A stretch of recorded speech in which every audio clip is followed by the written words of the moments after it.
Boa noite a todos. Então, nós vamos continuar estudando Bem-aventurados aflitos, no capítulo 5, o Evangelho segundo o Espiritismo. E hoje nós vamos falar sobre as causas anteriores das aflições. Será a nossa conversa da noite de hoje. Então, eu encontrei esse livro, O Espiritismo em sua mais simples expressão, no Kardecpedia. Eu achei ele muito interessante. E eu utilizei bastante, ele me auxiliou muito no decorrer aí da nossa conversa, vocês vão estar percebendo. Quando uma existência foi mal empregada, não tem proveito para o espírito, que deve recomeçá-la em condições mais ou menos penosas, em razão de sua negligência e de sua má vontade. É assim que, na vida, podemos ser obrigados a fazer no dia seguinte o que não fizemos no dia anterior. Então, quando nós pensamos nesse título, né, as causas anteriores às aflições, nós podemos pensar em nossas existências passadas, né, na relação que ela tem com a nossa existência presente. E tem sim muita relação. A gente não deve ficar muito preso a isso, a esse sentimento, né, de tentar descobrir, de viver em função disso. Nós devemos sim aproveitar o hoje, todas as dificuldades que nos chegam, entender que nós temos ainda um longo caminho a trilhar, que nós estamos trilhando aí um aperfeiçoamento, um amadurecimento, e que se dificuldades chegam, é porque nós necessitamos superá-las. Nós precisamos de novos aprendizados, né? Essa é a relação que nós devemos estar tentando buscar. Então, o que eu não fiz ontem, eu tenho a oportunidade de fazer hoje, né? Tentar deixar essa sensação de castigo, essa sensação de punição, né? Mas na verdade, uma autocorrigenda, né? Uma busca de melhoramento, de aperfeiçoamento, e principalmente de compreensão. Talvez muito erramos no passado por falta de compreensão, por não compreendermos muitas coisas. A gente se apega principalmente ao materialismo e ao materialismo de forma geral, a vícios de sentimento, né, de excesso de orgulho, vaidade, egoísmo, né, um exagero de estar sempre elevando apenas as minhas qualidades, desconsiderando a do meu irmão, a de quem caminha comigo, né? Então, é uma falta de amadurecimento, um déficit aí na perfeição que a gente precisa estar corrigindo. E aí a gente se enche, né, de certa maneira, de questionamentos, de perguntas, né, de dúvidas, vão sempre surgindo. Eu encontrei esse pensador, ele é um escritor, eu achei muito interessante essa frase dele. Vamos ver aqui.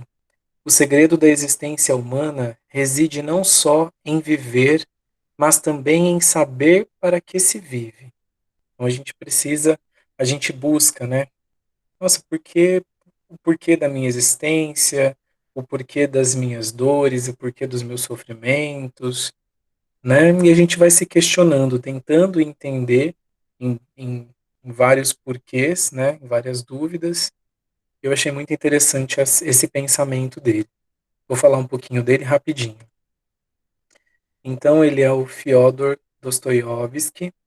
Ele nasceu em Moscou no ano de 1821.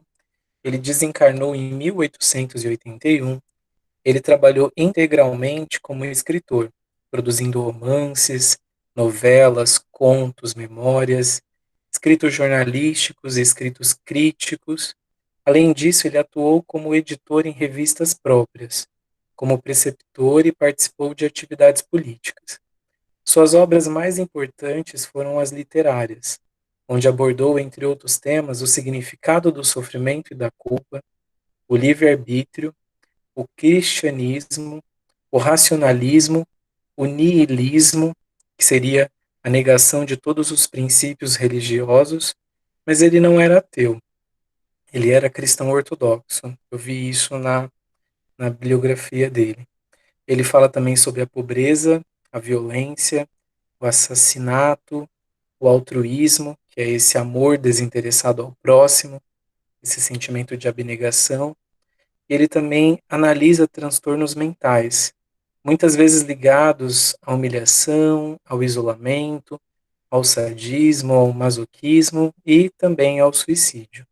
Eu creio que no linismo ele tenta, não li nenhuma obra dele, mas eu acredito que ele tenta, né, sei lá, meio que combater ou significar o porquê dessa negação dos princípios religiosos, né?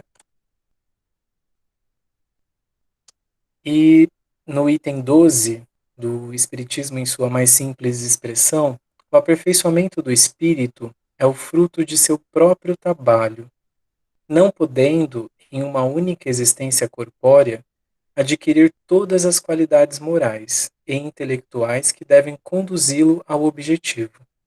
Ele aí chega por uma sucessão de existências, dando em cada uma delas alguns passos adiante na via do progresso. Então quando a gente busca, né, como ele traz essa frase, o segredo da existência humana reside não só em viver, mas também em saber para que se vive. Quando a gente tem o apoio da doutrina espírita, quando a gente acredita na reencarnação, na pluralidade das existências, eu consigo entender que eu estou em aperfeiçoamento e que eu tenho um tempo que ele não tem um limite, ele não tem, como que eu posso dizer, ele não é limitado, né? Eu tenho um tempo indeterminado para aperfeiçoamento. Ah, eu não tenho 10 encarnações para que eu chegue um espírito puro. Não, tenho inúmeras. E eu vou alcançar o meu objetivo à medida que eu vou vivenciando, da maneira que eu vou vivenciando cada uma delas, né? O quanto eu vou conseguindo e depurando o meu ser espiritual, o quanto eu vou conseguindo ir me desprendendo da daquilo que me aflige, né? Dos meus erros, dos meus vícios, o quanto eu vou conseguindo evoluir moralmente, o quanto eu vou conseguindo trazer a essência espiritual cada vez mais perto para o meu ser. Então eu percebo que eu não devo ficar com um pensamento fixo em uma única existência, que isso não é possível, né? Eu tenho essa dimensão, traz um pouco mais de calma, um pouco mais de tranquilidade. Não que a gente deva deixar, então na próxima eu farei isso. Não é esse o sentimento. O sentimento é da gente estar aproveitando cada segundo de melhoramento. Mas eu sei que o que eu não consegui hoje, eu posso tentar amanhã e depois. E o intuito é que eu vá conseguindo ter esse objetivo, essas metas, né? Me conhecendo, vou entendendo quais são as minhas necessidades, os meus limites, até onde eu consigo ir, né? E assim eu vou conseguindo traçando as metas do meu crescimento. Mas se há males nessa vida, cuja causa primária é o homem, outros há também aos quais, pelo menos na aparência, ele é completamente estranho e que parecem atingi-lo como por fatalidade. Tal, por exemplo, a perda de entes queridos e a dos que são o amparo da família. Tais ainda os acidentes que nenhuma previsão poderia impedir, os reveses da fortuna que frustram todas as precauções aconselhadas pela prudência, os flagelos naturais, as enfermidades de nascença, sobretudo as que tiram a tantos infelizes os meios de ganhar a vida pelo trabalho, as deformidades, a idiotia, o cretinismo, etc. Os que nascem nessas condições certamente nada hão feito pela existência atual para merecer, sem compensação, tão triste sorte que não podiam evitar, que são impotentes para mudar por si mesmos e que os põe à mercê da comiseração pública, porque, pois, seres tão infelizes enquanto ao lado deles, sob o mesmo teto, na mesma família, outros são favorecidos de todos os modos. Então a gente Nesse primeiro momento aqui, eu lembrei, quando eu falei com vocês na nossa primeira conversa, que o Haroldo ele dá aquele exemplo da lagosta, que ela precisa ir trocando de casca, e que à medida que ela vai trocando de casca, é porque ela está crescendo, ela não cabe mais naquele espaço. Então ela precisa buscar uma nova casca, uma nova, que essa casca no caso seria uma nova morada para ela, que e significaria no nosso caso as dificuldades, né? A gente vai se deparando aí com uma diversidade de dificuldades, como ele mesmo usa no exemplo, a perda dos entes queridos, né? Algum acidente que pode vir a ocorrer no meio do caminho, que eu não me vejo, né, passando por ele, as dificuldades financeiras que podem ocorrer, mudança de trabalho, desemprego, né, são situações aí que nos fazem buscar essa mudança de casca e que é para nossa evolução, é para o nosso crescimento. A gente conversando assim, talvez pareça, nossa, é fácil assim, essa visão? Não, só passando por ela que a gente tem uma dimensão da dificuldade que é, mas com amparo, com o amparo da doutrina, com esse conhecimento, tentando trazer para o nosso íntimo, a gente consegue ter um alicerce maior, uma base maior, para que a gente possa ir nos fortalecendo, sabendo que é possível, que pode ocorrer e que eu vou precisar de uma adaptação. E essa adaptação nada mais é que me ponha em movimento. E me colocar em movimento é caminhar rumo ao progresso. E quando a gente fala dessas pessoas, né, esses espíritos que encarnam, né, de já com uma doença ou com uma deficiência, há vários motivos, né? A gente não tem como propor apenas um motivo, há várias condições, pode ser por escolha, pode ser por necessidade, e cada ser é um universo à parte, né? Cada ser tem uma história, cada ser tem uma necessidade de vivência distinta, né? E Allan Kardec ele coloca que a encarnação ela não foi imposta ao espírito no princípio como uma punição. Ela é necessária ao seu desenvolvimento e para a realização das obras de Deus. E todos a devem sofrê-la. Tomem o cuidado do bem ou do mal. Só que os que seguem o caminho do bem, avançando mais rapidamente, demoram menos a chegar ao fim e lá chegam em condições menos penosas. Então é uma questão de escolha, né? Quando nós fomos criados, com base na doutrina, nós acreditamos que fomos todos criados simples e ignorantes. Não existe a criação do mal, apenas do bem. E o mal, nós temos a compreensão que é a ausência do bem. Então eu, com o meu livre-arbítrio, eu me distancio, né? E eu tenho na minha consciência, a gente já viu isso também em conversas anteriores, outros amigos também já colocaram em observação, que as leis de Deus estão gravadas em nossa consciência. Então, nós sempre temos aquele estalo, aquele despertar, né, de saber que a gente está talvez não caminhando pelo caminho que deveria, né, que a gente precisa aí volver, né, rever, tomar outras escolhas, caminhar de maneira diferente. Eu trouxe um trecho de um livro de Chico Xavier, Psicografia de Emmanuel, chama Instrumentos do Tempo. O título é Algemas. Eu achei ele muito pertinente para esse momento da nossa conversa. Acho que ele vai ajudar bastante a clarear um pouquinho a nossa discussão. Indiscutivelmente, em todas as paisagens da Terra, observamos fardos e prisões que atormentam a vida. Algemas de ódio cristalizando a treva em torno das almas, algemas de egoísmo, engregelando, ou seja, congelando os corações, algemas de vingança, estabelecendo perturbações e discórdia, algemas de azedume, provocando amarguras e enfermidade, algemas da ignorância, gerando chagas de penúria. Então a gente percebe que todas essas mazelas que caminham conosco são algemas, ou seja, nós nos prendemos a isso. E às vezes acaba sendo tão viciante que a gente não consegue, de uma hora para outra, se desligar, né, desses sentimentos. A gente pode até ter a sensação, não sinto mais isso. Graças a Deus isso passou, isso não é mais meu. Acontece uma dificuldade, olha ali, estava dormindo, né? Então, as dificuldades, os reveses da vida, eles permanecem enquanto a gente não consegue se livrar totalmente, né? Superar totalmente. Aquele que se purifica, ele não é mais necessário ser colocado em prova.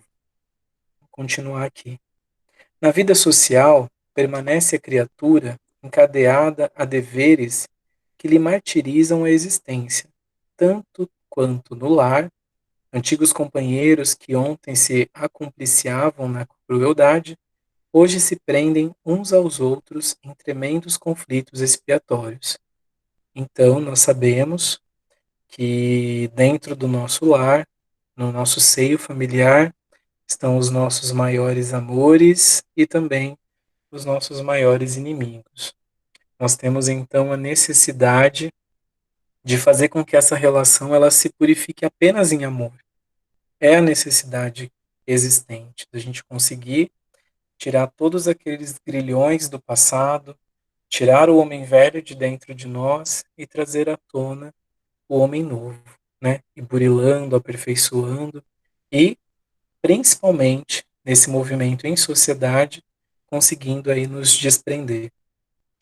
Cada espírito renasce no berço com as algemas que forjou para si mesmo no passado próximo ou remoto, a fim de realizar a caminhada regeneradora através de lutas e problemas edificantes, até o túmulo, para que o túmulo seja a preciosa emancipação. Recorda o Cristo, o grande libertador, e apresenta-lhe cada dia, com o suor do próprio trabalho, os grilhões que porventura te releguem à inibição. E seguindo-lhe os passos na senda de amor, que serve e perdoa sempre, compreenderás que, se a terra, em muitos casos, ainda é uma penitenciária do sofrimento, podes romper os cárceres que te guardam na sombra, deles fazendo a escola do reajuste e a escada da ascensão desde hoje. Então a gente também já comentou que nós somos co-criadores, né, no plano divino. Então somos nós que criamos o ambiente, o mundo onde nós moramos. Então se nós temos essa sensação ainda da Terra ser aí uma penitenciária do sofrimento, por que que ela está sendo? O que que nós estamos fazendo para que ela permaneça nessa sintonia, nessa vibração? O que cabe a nós modificar esse sentimento, modificar essa vivência? Então a gente percebe que é um movimento nosso, de dentro de nós para fora. Então a gente às vezes fica esperando no outro, ou até teve um comentário muito interessante, quando a gente pensa, né, no mundo de regeneração, eu me coloco como que eu sendo uma pessoa do bem, né, e que todos que eu considero que não são serão retirados daqui e que eu permanecerei aí no mundo de alegrias, né, de que não haverá mais tantas dificuldades. Mas será? Será que eu também às vezes não preciso modificar muito em mim, muito do que eu penso, do que eu falo, das minhas atitudes? Será que eu não faço parte desse movimento que precisa de muita transformação, de abrir os olhos, tirar aquela trave da minha frente e perceber que muitos erros que eu enxergo ainda estão em mim? Eu preciso desse despertar? Cabe aí a gente refletir, né? Olhar cada um dentro de si e entender o que que eu venho nutrindo, né? O que que eu venho trazendo para o meu ser, né? Por que que eu tenho tantos esses sentimentos? Dizer, enfim, dessas crianças que morrem em tenra idade e da vida só conheceram sofrimentos. Problemas são esses que ainda nenhuma filosofia pôde resolver, anomalias que nenhuma religião pôde justificar, que seriam a negação da bondade, da justiça e da providência de Deus. Se verificasse a hipótese de ser criada a alma ao mesmo tempo que o corpo e de estar a sua sorte irrevogavelmente determinada após a permanência de alguns instantes na Terra, então vem na questão 168 do Livro dos Espíritos. Eu achei muito importante trazer essa pergunta, porque fala nesse trecho do Evangelho como se nós tivéssemos apenas uma existência. É limitado o número das existências corporais ou o espírito reencarna perpetuamente? A cada nova existência, o espírito dá um passo para diante na senda do progresso. Olha que interessante. A cada nova existência, o espírito dá um passo para diante na senda do progresso. Ou seja, por mais que a gente às vezes tenha alguns sentimentos de retrocesso, a gente percebe que todos evoluem, que ninguém fica aí estacionado, ninguém regride, não há retrocesso, só há progresso. O mínimo que seja, sempre há progresso numa nova existência. Desde que se ache limpo de todas as impurezas, não tem mais necessidade das provas da vida corporal. Na questão 171, eu peguei um trechinho da resposta dos espíritos. Todos os espíritos tendem para a perfeição. Deus lhes faculta os meios de alcançá-la, proporcionando-lhes as provações da vida corporal. Sua justiça, porém, lhes concede realizar em novas existências o que não puderam fazer ou concluir numa primeira. Ou seja, uma primeira prova. Ou seja, quando a gente pensa, né, na morte das crianças, poxa, acabaram de nascer, ou tiveram aí um nascimento e viveram em sofrimento, e agora, né? O que será delas? A gente percebe que isso, ela vai ter uma nova oportunidade, ela vai novamente reencarnar, e ela precisa trabalhar pelo progresso dela. Fizeram essas almas que acabam de sair das mãos do Criador para que se vissem nesse mundo abraços com tantas misérias e para merecerem no futuro uma recompensa ou uma punição qualquer, visto que não hão podido praticar nem o bem nem o mal.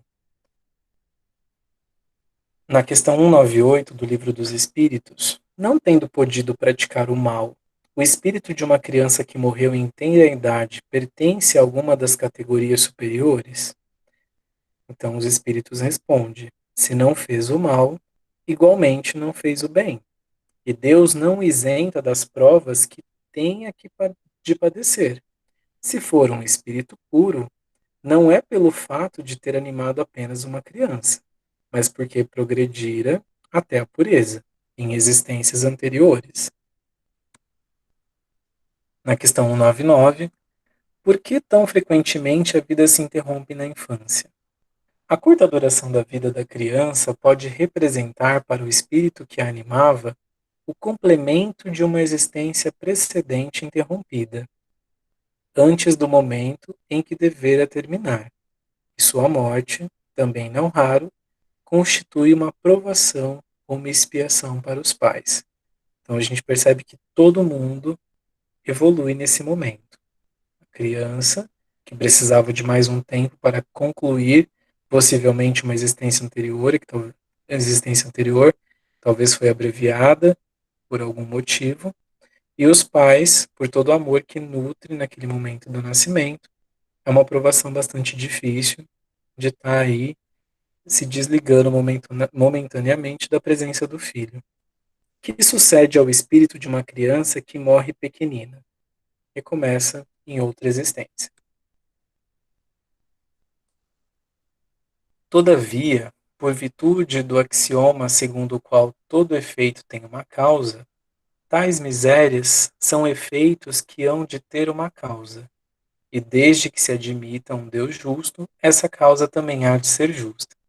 Eu trouxe essa imagem de fundo de várias mãos, eu até pesquisei dentro das pinturas rupestres.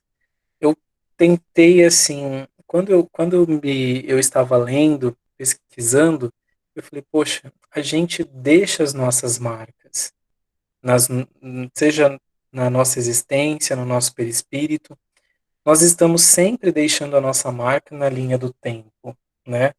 Em sucessivas existências. E diversos tipos de marcas. E às vezes essas marcas elas precisam de uma correção.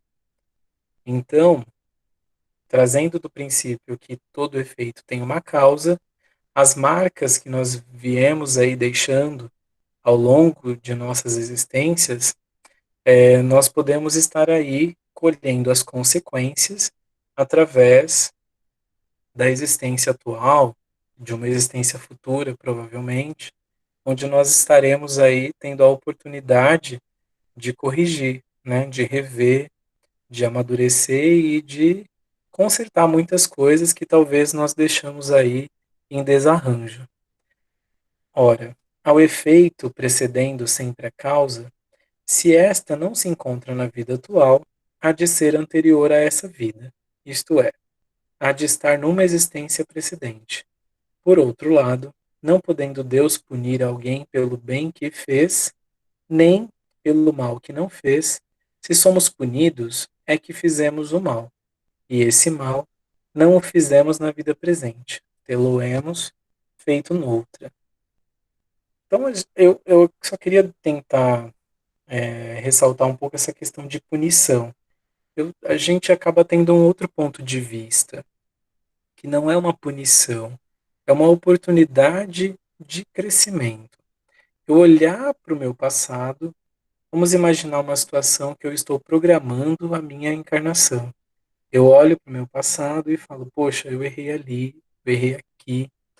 E nessa existência futura eu posso ter condições de rever isso. Então é um acerto de contas, eu creio que não com Deus, mas conosco mesmo, com a nossa identidade, com a nossa personalidade, a nossa individualidade, nós estamos caminhando. Então é um acerto de contas comigo.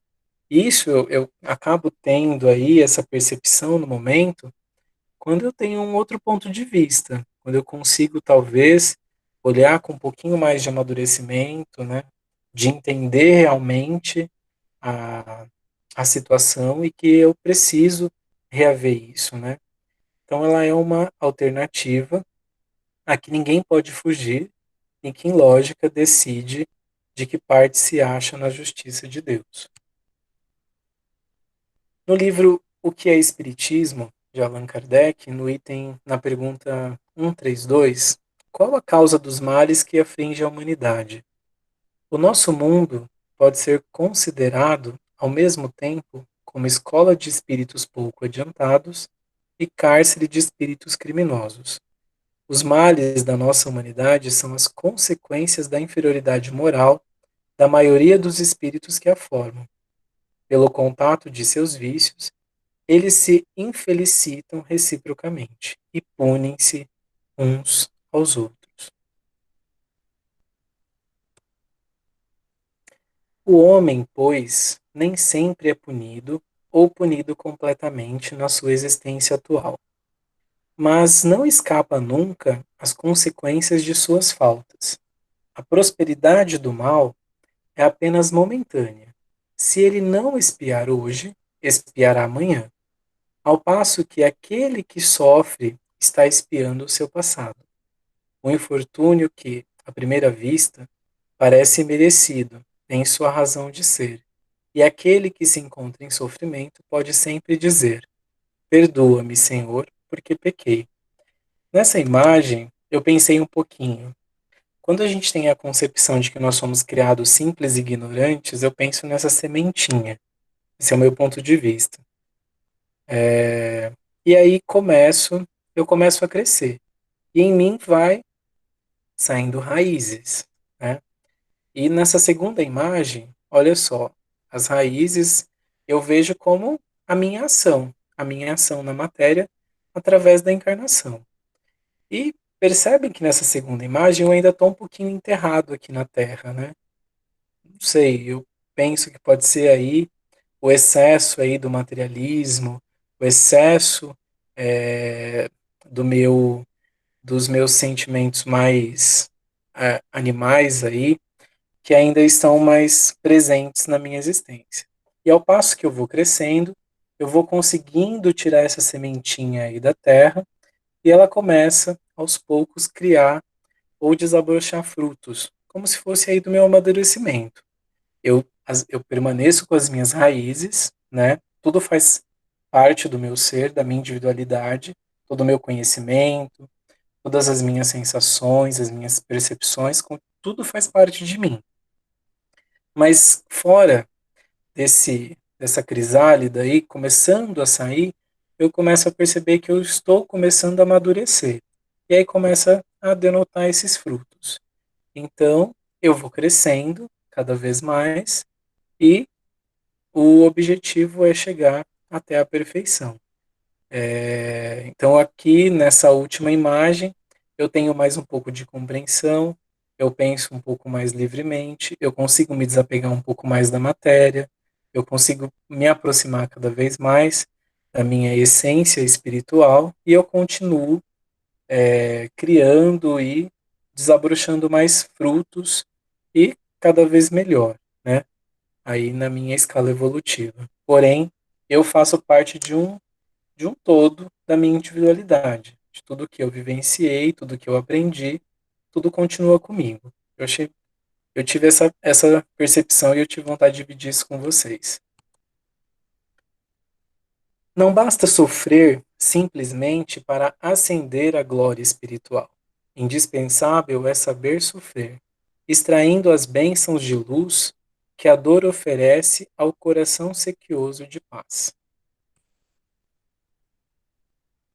Os sofrimentos, devido às causas anteriores à existência presente, como os que se originam de culpas atuais, são muitas vezes a consequência da falta cometida, isto é, o homem, pela ação de uma rigorosa justiça distributiva, sofre o que fez sofrer aos outros.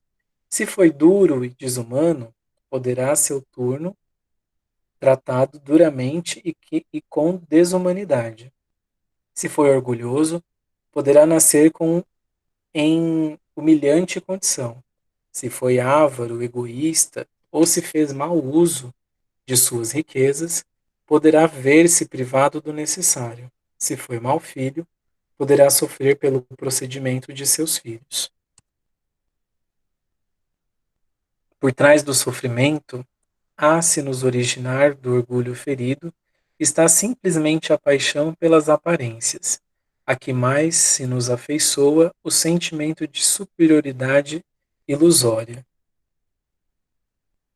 A vitória sobre nós mesmos só se dá quando repetirmos as ações do bem sobre o mal que nos procure, tantas vezes quantas necessárias. Então, no fundo da imagem, eu trago aí uma pessoa se libertando, né, das amarras, se libertando das algemas.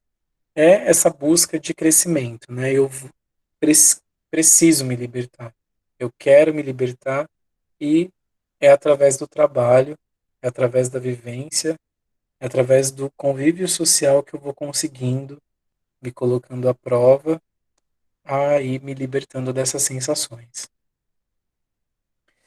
Assim se explicam, pela pluralidade das existências e pela destinação da Terra, como um mundo expiatório, as anomalias que apresentam a distribuição da ventura e da desventura entre os bons e os maus neste planeta. Semelhante anomalia, contudo, só existe na aparência, porque considerada tão só do ponto de vista da vida presente, aquele que se elevar pelo pensamento de maneira a aprender toda uma série de existências, verá que a cada um é atribuída a parte que lhe compete, sem prejuízo da que lhe tocara no mundo dos espíritos, e verá que a justiça de Deus nunca se interrompe. Deus te colocou no melhor lugar para o teu progresso moral e espiritual. O lar que tens, o trabalho em que te encontras, a cidade onde resides, são oportunidades de treinamento para a tua evolução. Eu trouxe um pensamento também de Chico que eu acho fantástico, que é nascestes no lar que precisavas.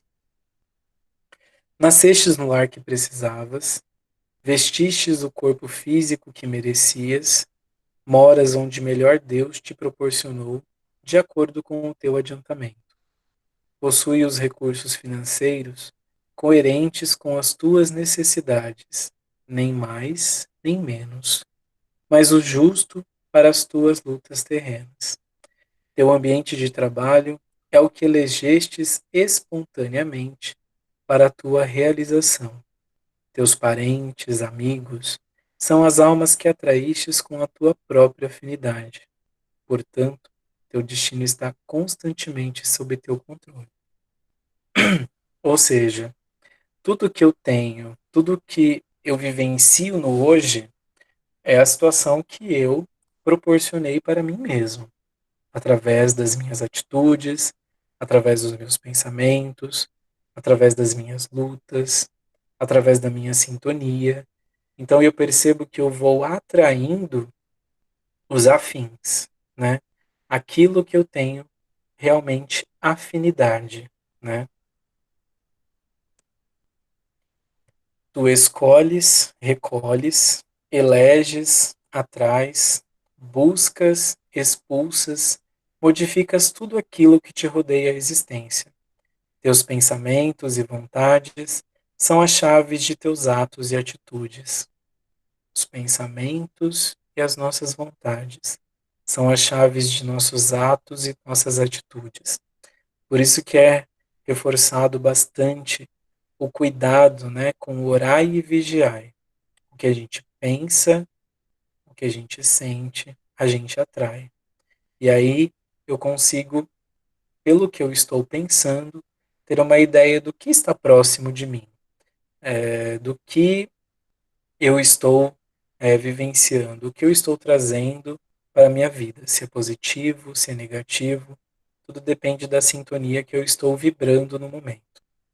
Então, são as fontes de atração e repulsão na tua jornada à vivência. Não reclames nem te faças de vítima. Antes de tudo, analisa, observa. A mudança está em tuas mãos. Reprograme tua meta. Busque o bem e viverás melhor. Embora ninguém possa voltar atrás e fazer um novo começo, qualquer um pode começar agora e fazer um novo fim. Então, quando nós nos preocupamos demais com as nossas existências anteriores, o que eu fiz, como eu vivi, quem eu era, né? Em que situação eu estava. De certa maneira, não adianta, nesse momento, eu não vejo que a gente tenha maturidade para ter esse conhecimento. Talvez pode nos trazer uma perturbação, ao invés de ser algo positivo para o nosso crescimento. Então, talvez eu voltar lá atrás, neste momento, não seja positivo. Eu não vou conseguir mudar aquele instante. Eu posso mudar o hoje, né? Eu posso mudar o hoje. A forma na qual eu quero me comportar, os sentimentos que eu quero nutrir, os pensamentos que eu quero trazer para perto de mim. Então, o foco, na verdade, eu vejo assim no momento evolutivo, principalmente no qual eu vivo, é ficar me preocupando com o passado não faria muito sentido. Eu preciso realmente me preocupar com o presente, né? Como eu venho me comportando, é, quais são as minhas ações, quais são os meus pensamentos, pensando assim no meu caso, né? Trazendo para mim essa lição. Jamais deve o homem olvidar que se acha num mundo inferior, ao qual somente as suas imperfeições o conservam preso. Então a chave de libertação está onde? Está dentro de mim, está nas minhas mãos. Eu sou o dono da minha libertação, ninguém mais. Então eu não consigo culpar ninguém pelo meu atraso, pelos meus erros. Isso não existe. A justificativa está sempre dentro de mim. A cada vicissitude, cumpre-lhe lembrar-se de que, se pertence, se pertencesse ao mundo mais adiantado, isso não se daria, e que só de si depende não voltar a este, trabalhando por se melhorar. Então, quando eu fico pensando, me preocupando, nossa, o que está acontecendo nesse mundo, né? São as consequências das minhas atitudes, né? Porque se eu estou aqui, eu tenho a necessidade de aqui estar. Muitas coisas aqui eu preciso vencer e corrigir. A luta e o trabalho são tão imprescindíveis ao aperfeiçoamento do espírito como o pão material é indispensável à manutenção do corpo físico. É trabalhando e lutando, sofrendo e aprendendo, que a alma adquire as experiências necessárias na sua marcha para a perfeição. Então, ela se dá através do trabalho, perseverança e um conselho de Emmanuel que é fantástico. Disciplina, disciplina, disciplina. As tribulações podem ser impostas a espíritos endurecidos ou extremamente ignorantes, para levá-los a fazer uma escolha com conhecimento de causa. Os espíritos penitentes, porém desejosos de reparar o mal que hajam feito e de proceder melhor, estes as escolhem livremente. Ou seja, talvez eu tenha condições de olhar para as minhas existências e ter uma ideia de que pacote encarnatório eu vou preferir, né? Eu vou olhar ali ao que hoje eu já tenho condição de tentar reparar, o que hoje eu já tenho condição de tentar vencer, de modificar. E aí eu vou escolhendo essa pré-programação, lembrando que o momento que aqui eu chego, eu tenho livre-arbítrio, eu tenho isso na minha mente, no meu ser espiritual, a pré-programação que eu fiz, e se eu vou executá-lo ou não, vai depender da minha vontade. Fundamental, da minha força de vontade, o quanto realmente eu estou inclinado a me melhorar.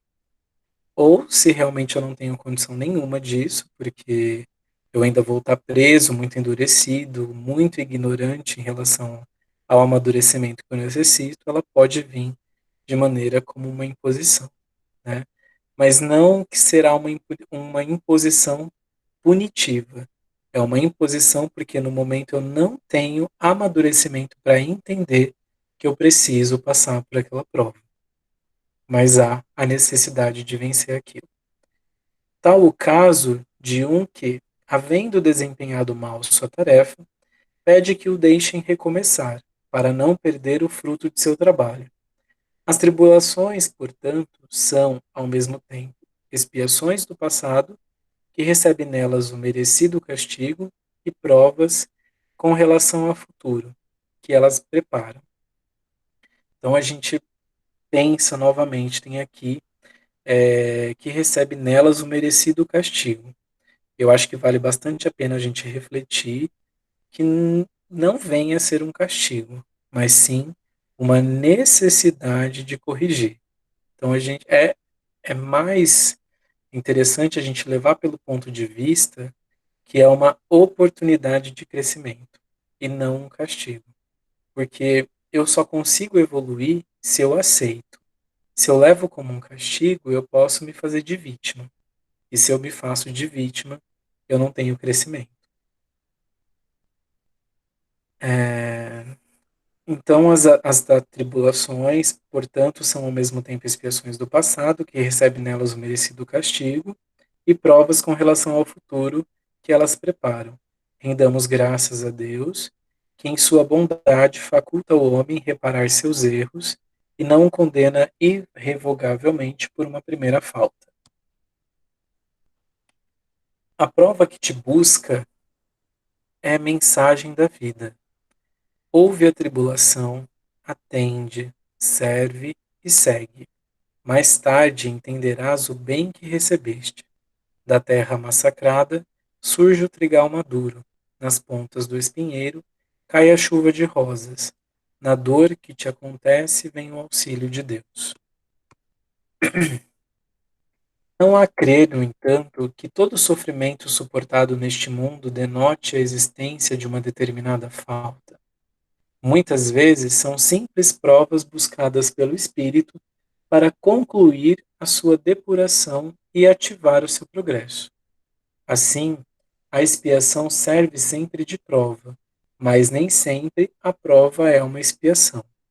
Provas e expiações, todavia, são sempre sinais de relativa inferioridade, porquanto o que é perfeito não precisa mais ser provado.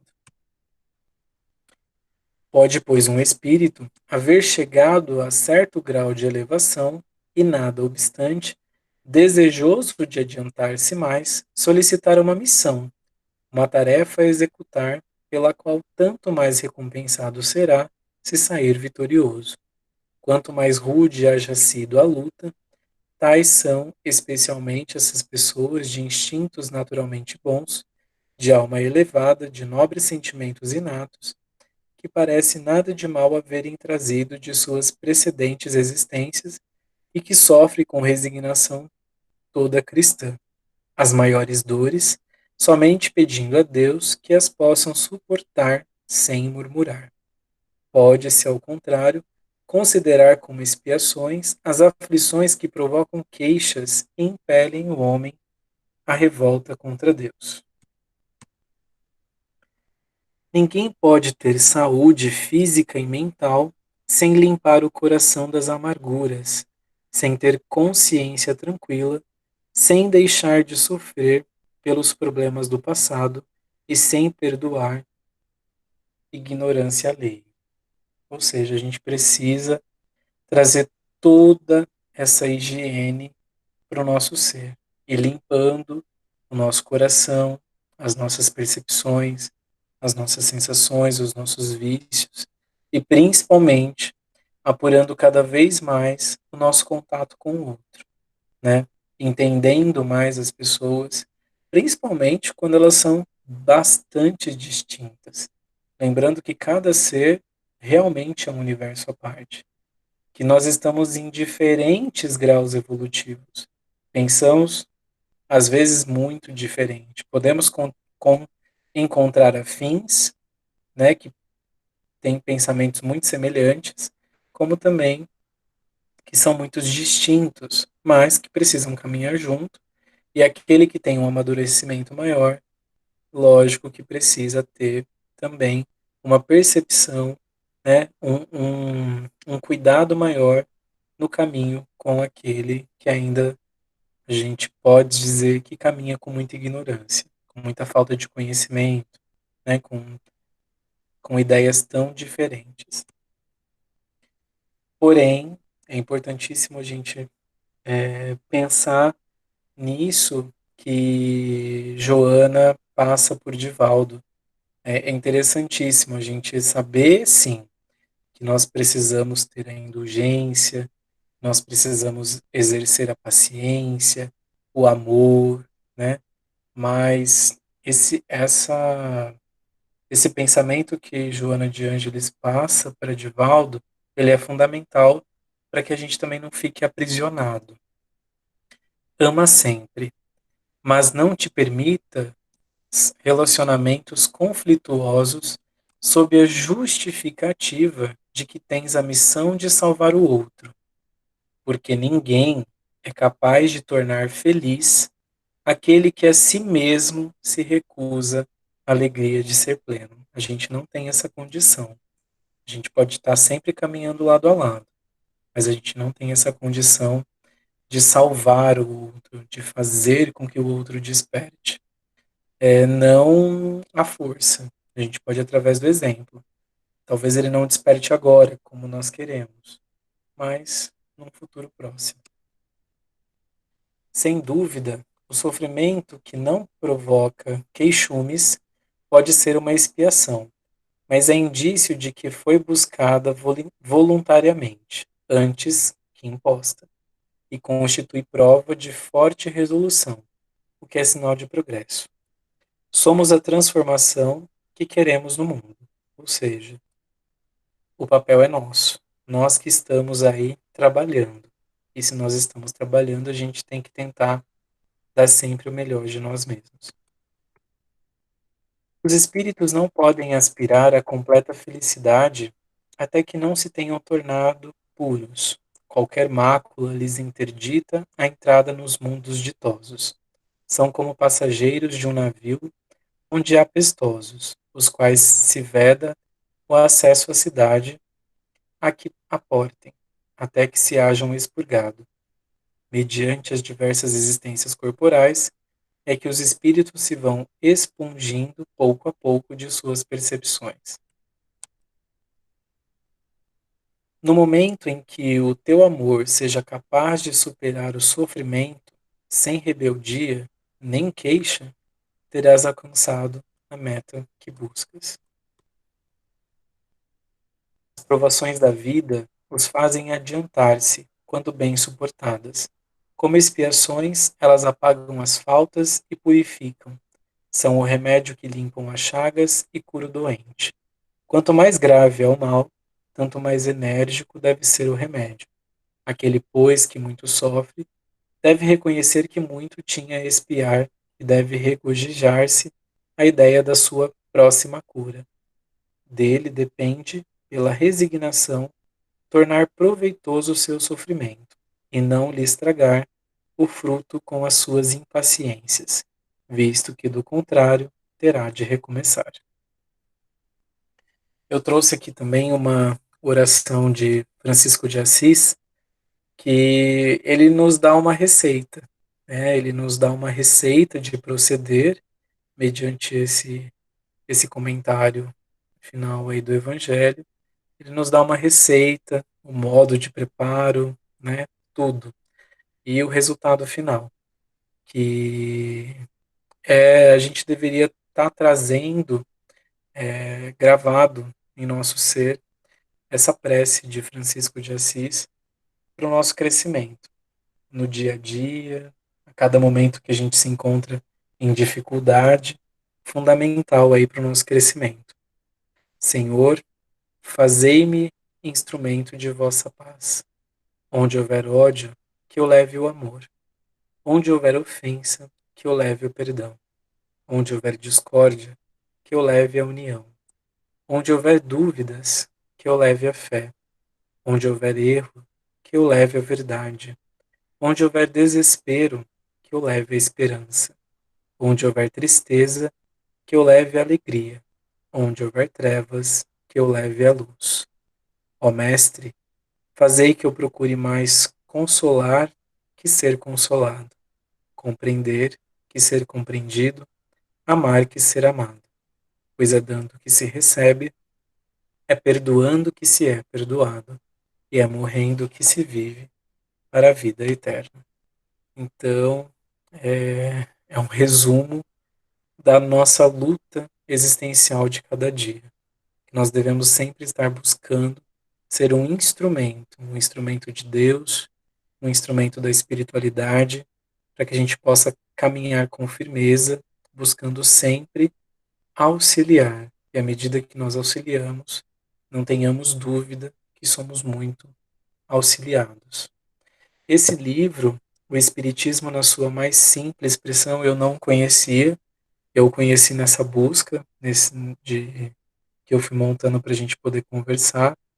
Ele é dividido em três partes. Ele traz o histórico do Espiritismo, o resumo do ensino dos Espíritos e as máximas extraídas do ensino dos Espíritos. Ele foi, pelo que eu vi, a oitava publicação.